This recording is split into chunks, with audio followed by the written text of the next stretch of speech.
It's another edition of Time About the Movies, and today we're taking a look at the movies on November 1st, 2002.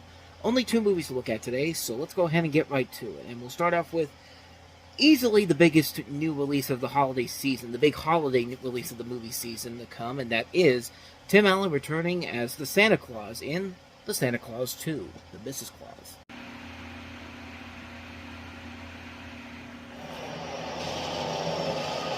Somewhere in the Arctic Hold it! I'm getting something on the sonar! dwells a legend I'm getting strong readings from the cap rock, sir! waiting for the day What is it?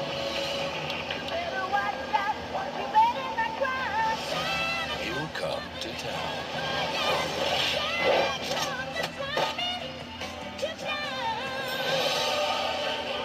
He's the greatest Santa the world has ever known. I love what you guys do, thinking outside the box. Thanks, Santa. You're the man. Why they give me the big belly? He's made his list and checked it twice, but he forgot to The read single most important detail in the history of Christmas! the fine print. I've got to get married? Yes, it's Mrs. Claus. Walt Disney Pictures presents Tim Allen, I don't think there's a woman out there that doesn't want a piece of this.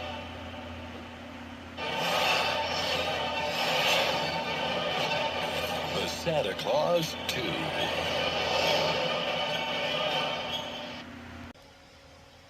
Well, it's technically not called The Mrs. Claus, even though it is in the trailer, and sometimes it was, I think the original title was actually Santa Claus 2, The Mrs. Claus, but then they took the Mrs. Claus out of it. But the movie clearly is about the Mrs. Claus, is being part of the big storyline here, as Scott Calvin, once again played by Tim Allen, has been Santa Claus for a couple of years now, but now he has to deal with a number of different things. He has to deal with his son, who has now become a teenager and has become more of a nuisance to his school, and not only that, Scott has to find somebody to marry him as part of the deal to become Santa Claus. As it says on the card in the trailer there, it's the Mrs. Claus, where he basically decides to fall in love with Scott's principal or teacher. I can't remember what was. I think it's a principal. Yeah, principal. Elizabeth Mitchell, who you've seen in a number of different things, most notably Lost. And while this is going on, Scott basically decides to create a robotic Santa in his place while he's doing this. And then there's these other elements too, like we get to see all the holiday figures that meet up every once in a while. They've added them into here, and you got Mother Nature, played by Aisha Tyler, Father Time, played by Peter Boyle, the Easter Bunny, played by Jay Thomas, Kevin Pollak plays Cupid, Michael Dorn is Sandman. I mean, there's all these different elements being added into this movie, which, in the long run, does hurt the film overall when it's all said and done. I don't think this is as good of a sequel as I think they wanted to. There's definitely too much story going on in this particular movie, but in the film's defense, there are elements to it where it does actually have a lot of different unique ideas to it. Like, I like the idea of seeing the North Pole like this, because it was very different compared to what was in the first movie. You can definitely tell there is more of an emphasis on adding a little bit more design to the world of the North Pole. Like, feels like kind of the inspiration was taken from a little bit of some of the Rankin Bass stuff, which, you know, something like the Rankin Bass, not like how Elf would do it a year later, but you could definitely tell that there was more emphasis on making the North Pole look more legitimate, like look more than just a regular place out in the middle of nowhere. And, you know, it does lead to some really cool ideas, really interesting elements to it. Like, I love the idea that, you know, anytime a plane flies through and everybody in the North Pole notices that, they're basically just like, they have to figure out how to keep the noise down and all that to make it sound like there's nothing there. Like, I like that kind of idea that they have in here. And I do like the idea of Scott having to figure out how to woo this woman, even though he's already been married before, but now he has to do this again, knowing for the fact that if he does it, he basically doesn't become Santa anymore. And it does lead to a lot of ideas that really, like, there are definitely a lot of story elements in this particular movie that definitely fall flat. Like, there's too much stuff going on in this movie, and it really does feel like they're trying too hard to appeal strictly to the kids. Like, they have characters that are specifically in this movie to be like little distractions for the kids. Like there's a reindeer named Chet who is very much not a is very much a rookie reindeer in the making. He's not really all that. Like he's not as memorable. Like he's not as not memorable. He's not as what do I want to say here? He's essentially a reindeer in training. Like he's supposed to be like character that the kids can relate to.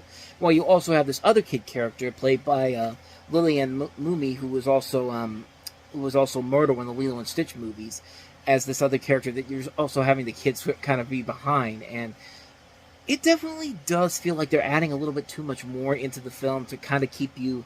It's more distracting than I think they're trying to let on. It's something that I feel like if they had truncated it down a little bit, maybe the movie could have been something as good as the original film.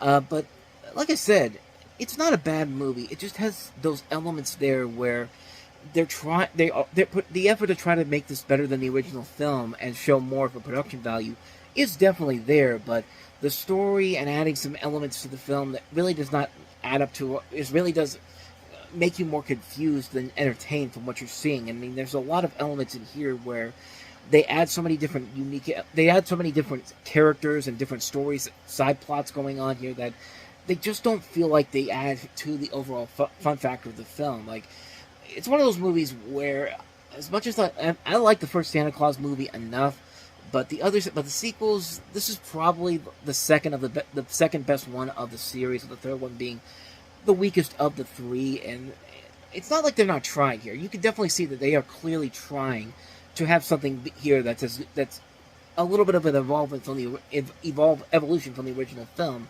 but it just doesn't quite have that spark that the first movie had. Like, you could still go back and look at that first movie and still find a lot of elements in there that make that movie work as well as it does. But here, those elements are still there sporadically. They're not as much all over the place, and the stuff that they do try to add to it does kind of fall apart pretty quickly, and it does kind of ruin the ebb and flow of the enjoyment factor of the movie. So for the most part, I thought the sequel was just okay, but unlike the first film, where it's one I'd watch more on occasion every holiday season, this is one that I kind of watch every other couple of years or something like that. Like, it's not a top priority when I'm looking through the movies that I have to watch every single year for the holidays. Not even the third film, honestly. But if it's on, if there's nothing else on during the holiday season, it's definitely something that I would say I'd probably watch once every couple of years, but I wouldn't make it a top priority to watch every Christmas like I would do with the first film. But that's just my personal take on the Santa Claus 2. So, with that said, let us move on to the second film we have here, and that is Owen Wilson and Eddie Murphy in I Spy. What you're about to hear is a national secret. This is Special Agent Alex Scott. Special. I still love hearing that I was just a regular agent until a couple of weeks ago. You'll be working with a civilian. A civilian? Introducing the undisputed champion of the world, Kelly Robinson. Ow! Ow! Mr. President, you guys want me to do him a favor? Some kind of top secret mission or something. Oh, you mean like 007? Yeah, except only I'm going to be 009 and a half. Yes, a little innuendo. This man is Arnold Gundar, premier arms dealer. We believe he has this plane, the Switchblade. The Switchblade is undetectable to radar, infrared, even the human eye. Don't lose the boxing fanatic. There's only one shot we've got of getting you in there. Kelly Robinson, are you going to be referring to yourself in the third person the whole time? Because that can get a little irritating. Hey, what's in that bag? The spy stuff. This is your spy cam. Look at the size of this thing. Size matters, but in the spy world, it's reversed. You want people to say, look how small and sexy and sleek this is. Not how huge this is. Hey, what you doing out there from ceiling like that? What you doing? Don't walk. Let me tell you something, man. You ain't gonna be telling me what to do all the time. I'm Kelly Robinson, man. You don't talk to me like that. Oh, shit.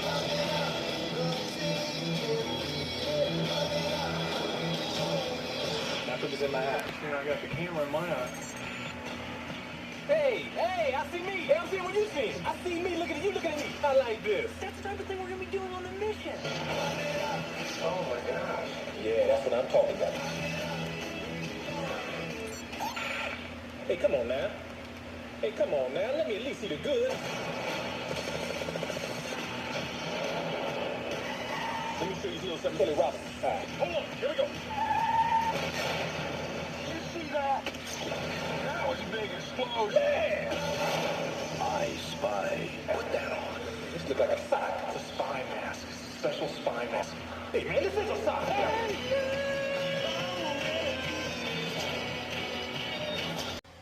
Well, to Eddie Murphy's credit, this is probably his best overall film he made in 2002, and even then, that's not really saying a whole lot when you consider Showtime and Adventures of Pluto Nash, and look at how well those turned out. But this is based off the television series from the 1960s that starred Robert Culp and Bill Cosby. This time you have Owen Wilson and Eddie Murphy in those roles, where you have a spy and a famous civilian boxer going undercover to prevent a gun runner from selling a stolen stealth bomber to the highest bidder. You also see Famke Janssen in here, and also Malcolm McDowell, I believe, is the bad guy in this. And, ooh, excuse me. Ooh, good lord. Sorry about that, I had a burp. But here's the sad thing about this movie, is that the first half of it isn't a bad movie. It's not great, but I was laughing more and having more fun with it in the first half than I think a lot of people would have expected to with a film like this. I mean, this is a movie that definitely feels like they're clearly trying to copy the Lethal Weapon formula, even though this is based off a TV series of the 1960s, but it definitely feels like another one of those attempts to create the next big action comedy hit.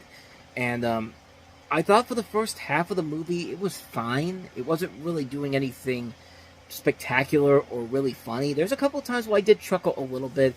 I thought some of the jokes were working in the first half, and then as soon as the second half begins and they start doing what you expect for a movie like this, like you have a double-crosser agent and you could pretty much figure out who it's going to be right from the get-go as soon as you see him. And it's just like, right as soon as the second half of the movie begins, you know exactly which direction it's going to go. And this is not a long movie. This is only an hour-and-a-half long film. Like, this film, the moment you realize the ship is going down is right at the halfway mark. And it's just like, okay, I think we all know what's coming next, and this is just gonna be one of those things where it's just really gonna be bad in the end. And sure enough, it does fall into what you expect it to be, and it's just a big letdown because the first half at least was showing some potential of what was going to happen in the movie that made it actually work, and it just wasn't there once the second reel began. Honestly, the more I think about it, I think the biggest reason why this movie failed specifically comes in its director, Betty Thomas, who, not to say this, not because she's a bad director, she's made great stuff, like the Brady Bunch movies, she made The Late Shift, she made Private Parts, Dr. Dolittle, John Tucker Must Die is a fun little film. She's done a couple of other notable films, such as Alvin the Chipmunks, The Squeakquel, and 28 Days, but most of those movies are comedies. This is a comedy, though, but it's more of an action comedy, and I don't think she was the right director for this. I mean, she can direct comedy pretty well, but you're asking her to direct action and comedy at the same time, and you need to really be good at those genres to really make something like this work. And I don't think she really has what it takes to do a film like this. But I think the reason why Sony got her was because of what she did with the Brady Bunch movie, quite honestly, which was a good movie, a really good movie, but it was more of it was a comedy. It was not really something where it wasn't expecting to be more elaborate than it needs to be. This is an action comedy where you have to have a good source of action and of how to do action sequences well. And I think that's one of the reasons why the film really suffers, is because this director really is not that good at directing some action sequences in here, because they're just pretty standard at the best and very bad at the very worst. Like, there are shots in here that are way too complicated than they need to be. There are moments in here where you're just like, you didn't really need to go to that nth level to really do that for a specific scene, and it just hurts the film in the long run. And it just really just adds to the problems with the film itself. Like I said, the first half I thought was fine. Maybe if there was something there in the second half and didn't go the predictable route and had maybe a better director, you probably would have had something good there to make the second half more bearable to watch. But as it is, it's a letdown of a film. I guess I could say it's better than the other two Eddie Murphy bombs he had this year, but not by that much. I'd say skip I Spy if you can. So with that said, we wrap up another edition of Time About the Movies, and the next time we meet, we'll take a look at Eminem's feature film debut and Curtis Hanson's 8 Mile. We also have Rebecca Romijn in the latest attempt to try to create the next Basic Instinct. I mean, we've spent, 10 years now trying to create the next Basic Instinct? None of it's really worked, but can Rebecca Romijn fix that with Femme Fatale? I should probably just tell you right now, no, she's not going to do that. But we also have Julianne Moore and Dennis Haysbert in Far From Heaven. So we'll take a look at those 3 films on the next episode. But until then, thank you so much for watching. And if you want to see more videos like this, please hit the playlist on the next page. Check out the previous episode. And also don't forget to hit the like and subscribe button if you want to see more videos like this on this channel. So with that said, I am off. I will see you guys next time. But until then, as always, take care.